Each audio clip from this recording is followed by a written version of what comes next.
Good morning friends, দেখুন morning ওয়াকে এসেছি। তো কি সুন্দর প্রকৃতি দেখেছেন, একেবারে কাম অ্যান্ড কোয়েট, একদম সুন্দর একটা ন্যাচারাল এনভায়রনমেন্ট। সকালবেলায় একটু আর্লি ঘুম থেকে উঠে আপনি যে এই যে প্রকৃতির যে মনোরম শোভা, এটা যদি আপনি উপভোগ করেন, আপনি শারীরিক মানসিক দুই দিক থেকেই তৃপ্তি পাবেন। তো আজকে মর্নিং ওয়াকে সুন্দর একটা টিপস হয়ে যাক। সেটা কি, খুব গুরুত্বপূর্ণ। সেটি হচ্ছে আমাদের ব্লাড প্রেশার বেশি কেন হয়, ব্লাড প্রেশার বেশি হওয়ার পিছনে কারণটা কি। দুটি কথা ভালো করে মন দিয়ে শুনবেন। যদি কোনো ব্যক্তি বেশি লবণ খায়, তাহলে কি হয়, ওই বেশি লবণ শরীরে বেশি পানি ধরে রাখে। পানি যখন বেশি ধরে রাখে তখন ব্লাড ভলিউম বেড়ে যায়। ব্লাড ভলিউম যদি বেড়ে যায়, ব্লাড প্রেশার বেড়ে যাবে, নাম্বার ওয়ান।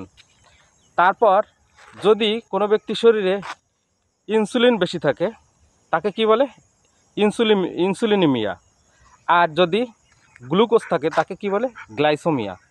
এই দুটো যদি বেশি থাকে, অবশ্যই তাহলে তারও হাই ব্লাড প্রেশার হবে। এবার ব্যাখ্যা দিচ্ছি। যদি তার ইনসুলিন বেশি থাকে, তাকে বলে ইনসুলিনিমিয়া। আর যদি গ্লুকোজ বেশি থাকে, তাকে বলে গ্লাইসোমিয়া। তো এই মিয়া এই দুই মিয়া হচ্ছে শরীরের জন্য খুব খারাপ, মনে রাখবেন। তো ইনসুলিন যদি কম থাকে, আচ্ছা, ইনসুলিন কিভাবে তৈরি হয়, প্যানক্রিয়াস থেকে এক ধরনের এনজাইম সিক্রেট করে, বিটা সেল আর কি।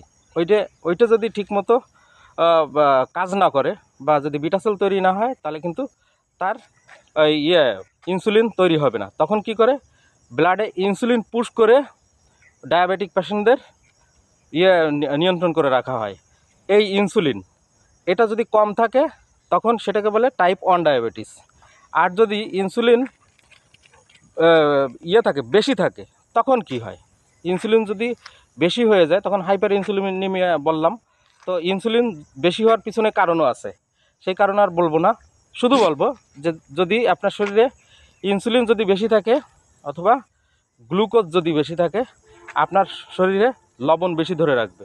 লবণ যদি বেশি ধরে রাখে, তাহলে লবণ পানি বেশি ধরে রাখবে। আর পানি বেশি হলে ব্লাড ভলিউম বেড়ে যাবে, এবং ব্লাড ভলিউম বেড়ে গেলে সবসময় আপনার হাই ব্লাড প্রেশার হবে।